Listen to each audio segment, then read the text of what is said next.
같이 읽습니다. 여호와의 말씀이 아미떼의 아들 요나에게 임하니라. 이르시되 너는 일어나 저 큰 성읍 니느웨로 가서 그것을 향하여 외치라. 그 악독이 내 앞에 상달되었음이니라 하시니라. 그러나 요나가 여호와의 얼굴을 피하려고 일어나 다시스로 도망하려 하여 욥바로 내려갔더니 마침 다시스로 가는 배를 만난지라. 여호와의 얼굴을 피하여 그들과 함께 다시스로 가려고 뱃삭을 주고 배에 올랐더라. 여호와께서 큰 바람을 바다 위에 내리시매 바다 가운데 큰 폭풍이 일어나 배가 거의 깨지게 된지라. 사공들이 두려워하여 각각 자기의 신을 부르고 또 배를 가볍게 하려고 그 가운데 물건들을 바다에 던지니라. 그러나 요나는 배 밑층에 내려가서 누워 깊이 잠이 든지라. 선장이 그에게 가서 이르되 자는 자여 어찌함이냐. 일어나서 내 하나님께 구하라. 혹시 하나님이 우리를 생각하사 망하지 아니하게 하시리라 하니라. 그들이 서로 이르되 자 우리가 제비를 뽑아 이 재앙이 누구로 말미암아 우리에게 임하였나 알아보자 하고 곧 제비를 뽑으니 제비가 요나에게 뽑힌지라. 무리가 그에게 이르되 청하건대 이 재앙이 누구 때문에 우리에게 임하였는가 말하라.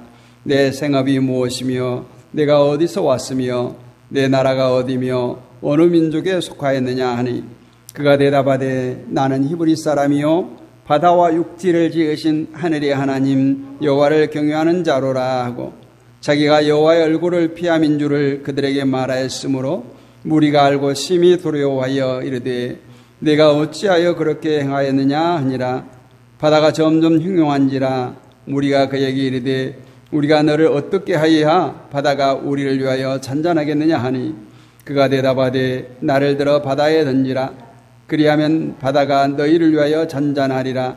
너희가 이 큰 폭풍을 만난 것이 나 때문인 줄을 내가 아노라 하니라.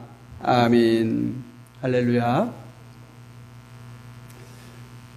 오늘 말씀의 제목이 인생의 풍랑을 만날 때, 이러한 제목으로 함께 은혜를 나누겠습니다. 타이타닉이란 영화가 있습니다. 타이타닉호의 침몰을 그린 영화인데 저도 몇 번 반복해서 봤습니다. 참 명화 중에 명화로 꼽히는 그런 영화죠. 1912년 4월 14일 타이타닉호는 2200여 명의 승객을 싣고 항해하다가 대서양에서 빙산을 만나서 충돌 그리고 침몰하게 되는 그 과정을 이렇게 그리는 영화였습니다. 많은 사람들은 이 타이타닉호는 침몰할 수 없는 배다 이렇게 생각했어요. 침몰할 수 없는 배.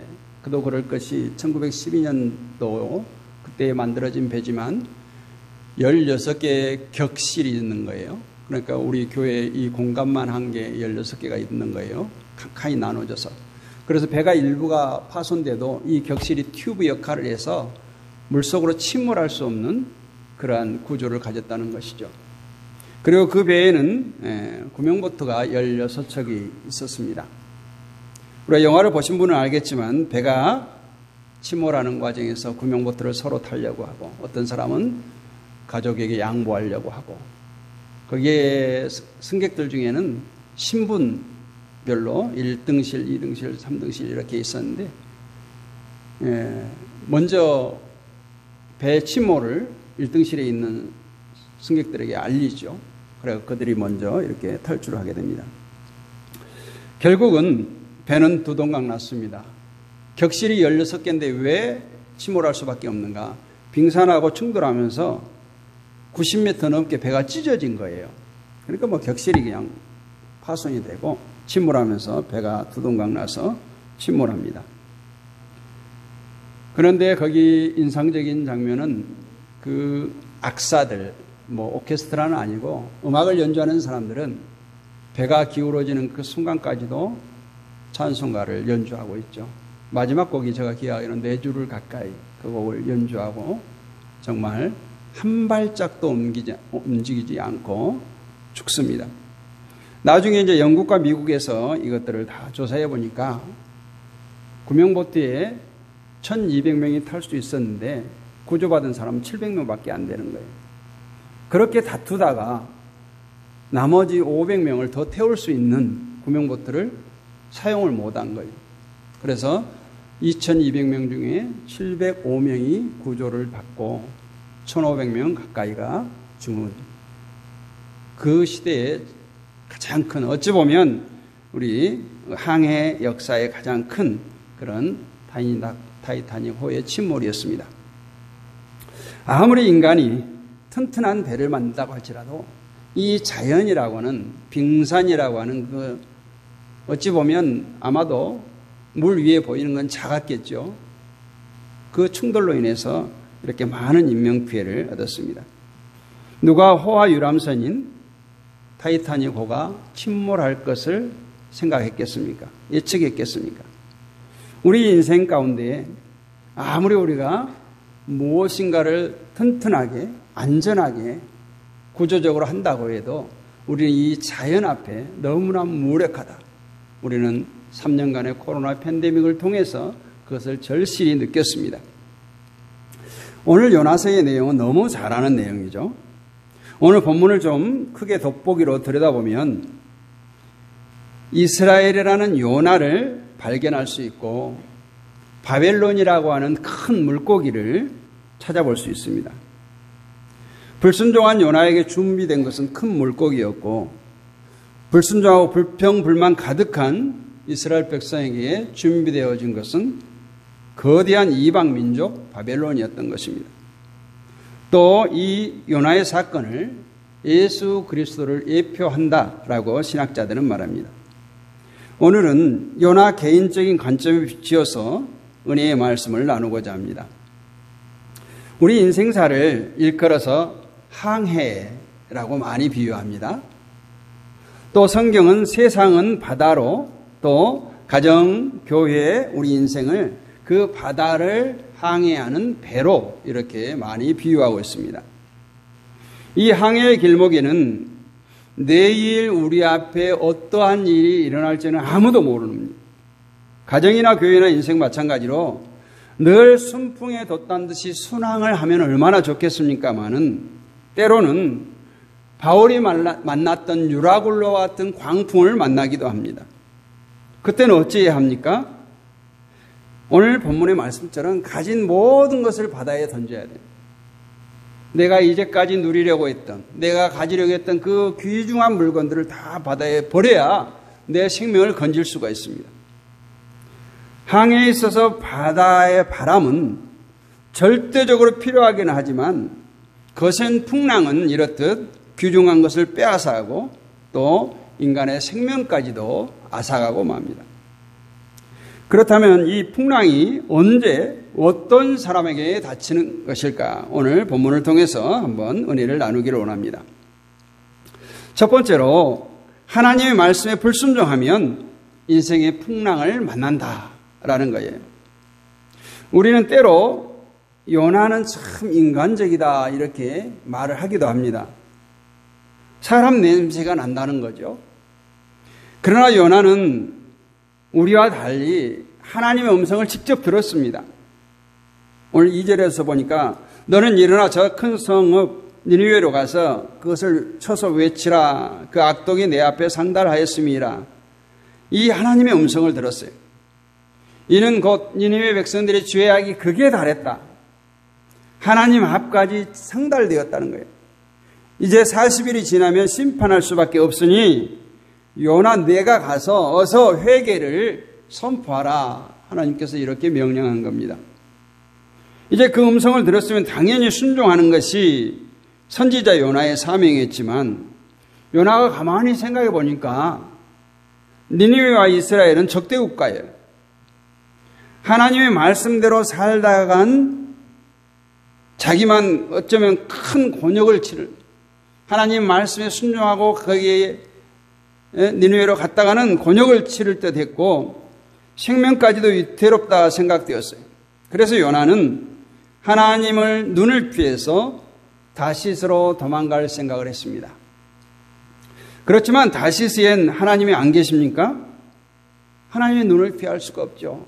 하나님은 안 계신 곳 없이 계신 무소부재하신 하나님 아닙니까? 시편 139편 보면 내가 주의 영을 떠나 어디로 가며 주의 앞에서 어디로 피하리까? 내가 하늘에 올라갈지라도 거기 계시며 수월에 내 자리를 펼지라도 거기 계시나니 내가 새벽 날개를 치며 바다 끝에 가서 거주할지라도 거기서도 주의 손이 나를 인도하시며 주의 오른손이 나를 붙드시리이다. 이렇게 말씀하고 있어요.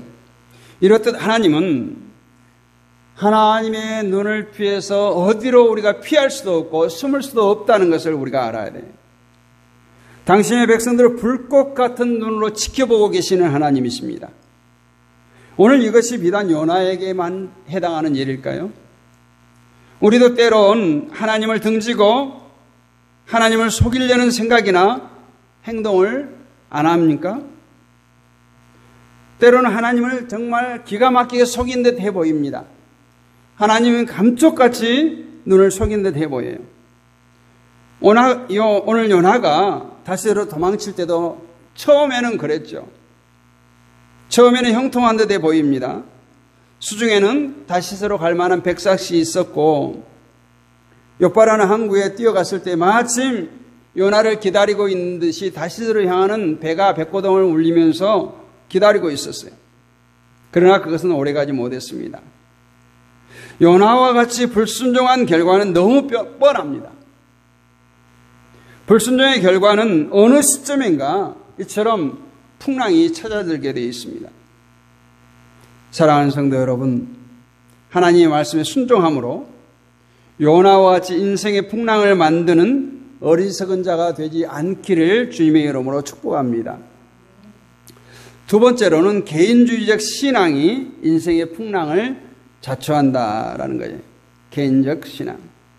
우리가 뗏목을 보면 통나무를 여러 개 엮어서 꽤 큰 뗏목을 만듭니다. 때로는 한 사람이 탈 수도 있고 때로는 여러 명이 탈 수 있는 상당히 널찍한 뗏목을 만들어요. 근데 그 뗏목을 엮고 있는 끈이 풀리면 어떻게 됩니까? 통나무가 낱낱이 풀로 헤쳐져서 뗏목의 역할을 못해요. 우리나라 사람처럼 우리라고 하는 단어를 참 많이 쓰는 민족이 없어요. 우리. 근데 정말 우리라고 하는 말은 많이 쓰는데 우리라고 하는 공동체는 그렇게 튼튼하지가 않아요. 우리 집, 우리 아버지, 애인도 우리 애인이라 그래요. 우리 애인, 우리 마누라. 뭐 공동 소유처럼 얘기해요. 우리, 내 아내, 내 아버지, 내 마누라, 내 애인, 내 집. 그런 행동 속에 우리는 전혀 없어요. 다들 모리아 같은 개인주의가 팽배해져 있습니다. 아마 요나도 그런 사람이었던가 봐요. 니느웨에는 많은 사람이 살고 있었어요. 오늘 4장 11절을 보면 하물며 이 큰 성읍 니느웨에는 좌우를 분별하지 못하는 자가 12만여 명이요 가축도 많이 있나니 내가 어찌 아끼지 아니하겠느냐. 좌우를 분별하지 못하는 자가 12만 명. 이 말은 어린아이들이 그만큼 됐다 이 말이에요. 성숙한 성인들 빼고 어린아이들이 12만 명이니까 꽤 큰 성읍이었다는 거죠. 그런데 요나는 자기 백성이 아니라고 해서 다른 사람이 죽든 상관없이 개인주의적 생각을 했던 거예요. 내 안위가 먼저였다는 거예요. 자신이 선지자라는 건 전혀 망각하고 있었어요. 내 한 목숨 바쳐서 수많은 영혼들을 살리고자 하는 그런 선지자적 사명이 없었다는 겁니다. 오늘날 교회 안에도 개인주의가 들어있죠. 내 교회, 내 교인, 내 구역, 내가 속한 기관, 교회 전체를 아우르지 못하고 교회 안에서도 내 구역, 내 기관, 자꾸 내 것을 하는 거예요. 그리고 많은 성도들이 부담 없이 신앙생활을 하기를 원합니다. 그리고 교회에 어려움이 닥치면 어떻게 됩니까? 교회를 떠나버려요. 진정으로 교회가 어려움을 당할수록 더욱 내가 교회를 위해서 무릎 꿇고 문제들을 위해서 기도해야 될 때 떠난다는 거예요. 뭐 때문에요? 나만 살아야 되겠다는, 나만 평안해야 되겠다는 개인주의적 생각 때문에 그렇습니다. 여러분, 우리 가정에 어려움이 닥쳤다고 생각해 보세요. 가정에 어려움이 닥치면 가족들이 뿔뿔이 흩어집니까? 물론 뭐 부도가 나고 어려우면 그런 도망치는 그런 경우도 있지만 어려울 때일수록 가족들이 하나 되어서 그 어려움을 돌파해 나가죠. 서로 지지해주고 서로 위로해주고. 정말 저는 교회를 이렇게 해보면서 참 떠날 때 잘 떠나야 되겠다. 목회자도 그렇고 성도들도 그렇고 떠날 때 아름다운 성도. 제가 존경하는 목사님 한 분이 서울에 잠실에서 목회를 하는데 그분은 속 썩인 성도들이 떠날 때는 일부러 교회 앞에 이렇게 불러내서 한복을 한 번씩 해주고 박수쳐서 이렇게 파송합니다. 이렇게 보낸대요. 마음속으로는 아 시원하다 한데 그렇게 보낸다는 거예요. 정말 우리가 헤어질 때 잘 헤어져야 돼요. 이 개인주의가 결국은 헤어질 때도 나 몰라라 하고 떠나는 거예요. 오늘 요나가 자기만 살자고 니느웨로 가라고 한 하나님의 사명을 저버리고 다시스로 도망가다가 그가 오히려 목숨을 잃을 뻔한 일을 당하지 않습니까? 하나님의 섭리는 정말 오묘합니다. 우리가 상상할 수 없는 일들이 하나님은 계획하고 있고 우리를 그 계획 속에 끌어들이기를 원하십니다. 하나님께서는 당신을 배반한 사람도 끝내 사랑하시고 용서하시고 회개케 하셔서 회복시켜 주십니다. 내가 아닌 진정한 우리를 회복하는 여러분 되시기를 원합니다. 세 번째, 풍랑은 잠자는 사람에게 닥친다라는 거예요. 사람은 잠을 자야 되죠. 그런데 그 잠이 적당히 자야 건강에 좋습니다. 아무리 건강한 사람이라고 열흘 동안 계속 잠을 잔다고 해보세요. 아마 생체 리듬이 완전히 깨질 겁니다.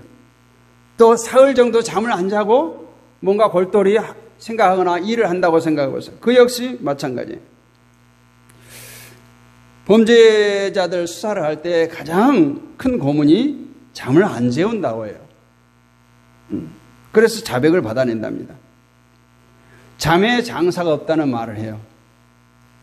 이 눈꺼풀이 가장 무겁다고 얘기하지 않아요? 그러나 잠은 너무 많이 자도 힘을 잃어버립니다. 성경에 보면 열처녀의 비유를 통해서 말세가 되면 많은 사람들이 졸며 잠자게 될 것이라고 말합니다. 그리고 이 미련한 다섯 처녀도 신랑이 더디오므로 졸며 잘세 이렇게 복음서에 기록하고 있죠. 물론 영적인 잠을 두고 한 말씀입니다. 육적인 잠은 적당히 자야 되지만 영적인 잠은 자서는 안 됩니다.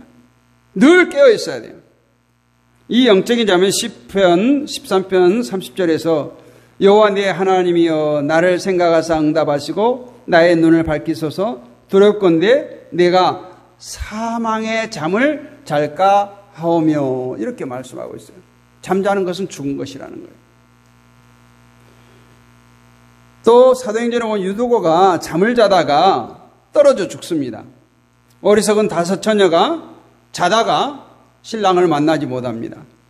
솔로몬 왕 때 어리석은 여인이 잠을 자다가 자기 아이를 뭉개 죽게 합니다. 노아는 잠을 자다가 자식들에게 자기의 치부를 드러내기도 합니다. 다윗도 늦잠을 자고 일어나서 결국은 산책하다가 시험을 당합니다. 삼손도 결국은 드릴라의 무릎을 베고 잠을 자다가 패망을 하고 맙니다. 베드로 역시 또 예수님이 제자들 역시 깨어 기도하라고 했을 때 시험에 들지 않게 깨어 기도하라고 했을 때 그들이 깨어 기도하지 못하고 자다가 시험에 들었습니다. 오늘 본문에도 보니까 요나 또한 배 밑창에 숨어서 잠을 자다가 배에 탄 모든 사람들을 수장시킬 뻔했습니다. 그리고 결국은 자기 자신이 물고기 밥이 되었습니다. 이렇듯 영적인 잠은 자신과 가족과 그리고 민족에게 불행과 고통을 가져다 줍니다. 그래서 성경은 우리에게 말합니다. 깨어 있으라, 깨어 있으라, 깨어 기도하라 이렇게 강력하게 우리에게 요청하고 있습니다. 그래도 풍랑을 막고 싶다면 낭패를 당하고 싶다면 영적인 잠을 자는 거예요. 신랑이 올 때가 멀었는데, 신랑이 언제 올지도 모르는데 좀 더 자자, 좀 더 눕자 하다가는 결국은 깊은 잠에 빠져 일어나지 못합니다.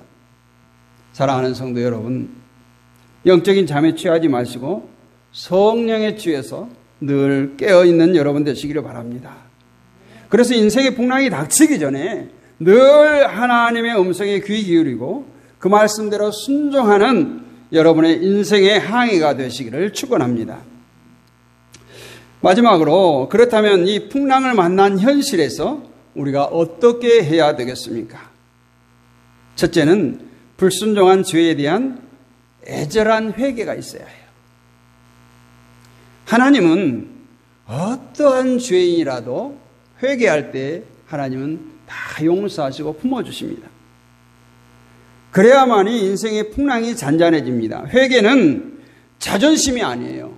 회개는 부끄러운 것이 아니에요.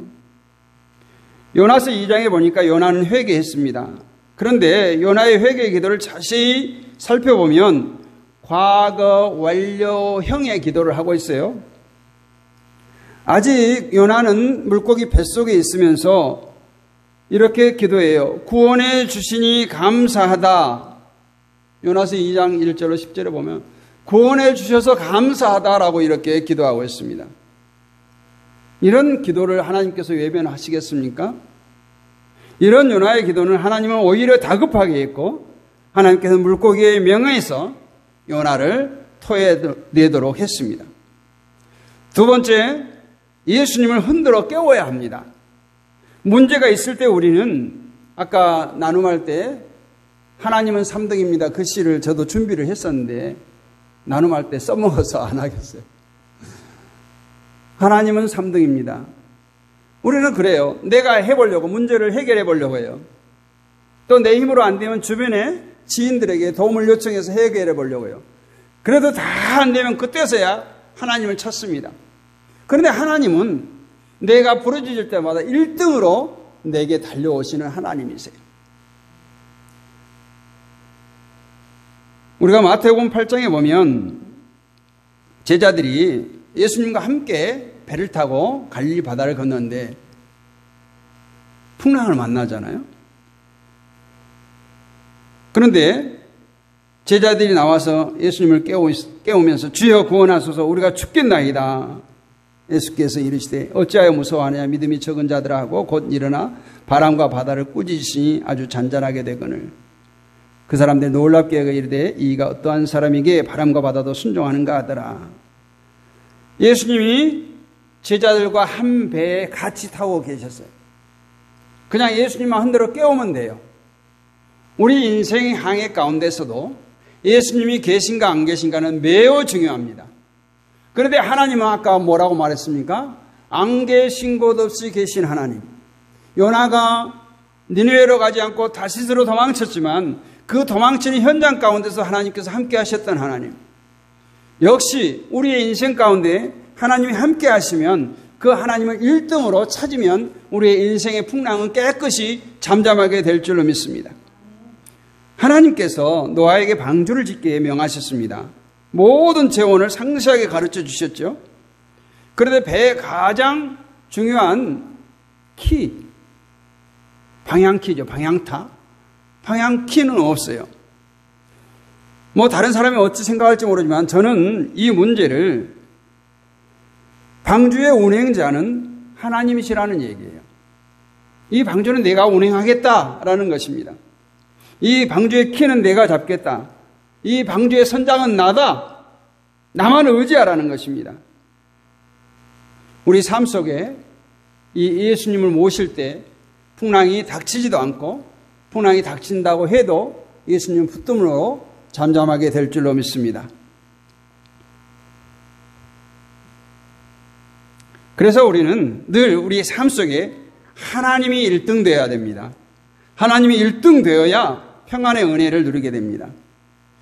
또 우리가 잘 아는 사도행전 27장에 사도 바울이 로마로 호송되어져 가는 알렉산드리아호라고 하는 배에 유라굴로라고 하는 광풍이 닥치는 장면이 나옵니다. 사도행전 27장 9절로 14절을 제가 읽어드립니다. 여러 날이 걸려 금식하는 절기가 지나 이미 지났으므로 항해하기가 위태한지라 바울이 그들을 권하여 말하되 여러분이요 내가 보니 이번 항해가 화물과 배만 아니라 우리의 생명에도 타격과 많은 손해를 끼치리라 하되 백부장이 선장과 선주의 말을 바울의 말보다 더 믿더라. 남풍이 순하게 불매 그들이 뜻을 이룬 줄 알고 닻을 감아 그레데 해변을 끼고 항해하더니 얼마 안 되어 섬 가운데로부터 유라굴로라 하는 광풍이 크게 일어나니. 어쩌면 요나와 똑같지 않아요? 중요한 것은 선장이 백부장, 이제 그러니까 그 모든 죄수들, 항해에 책임지는 백부장이 이 바울의 말보다 선장과 선주의 말을 믿었더라. 이 부분이 중요한 거예요. 백부장으로서는 바울은 어찌 보면 배에 대해서 모르는 거예요. 항해에 대해서 모르는 거예요. 선주 말이 더 신뢰가 있는 거예요. 이것이 인간적인 모습이죠. 근데 바울은 누구예요? 하나님의 사도예요.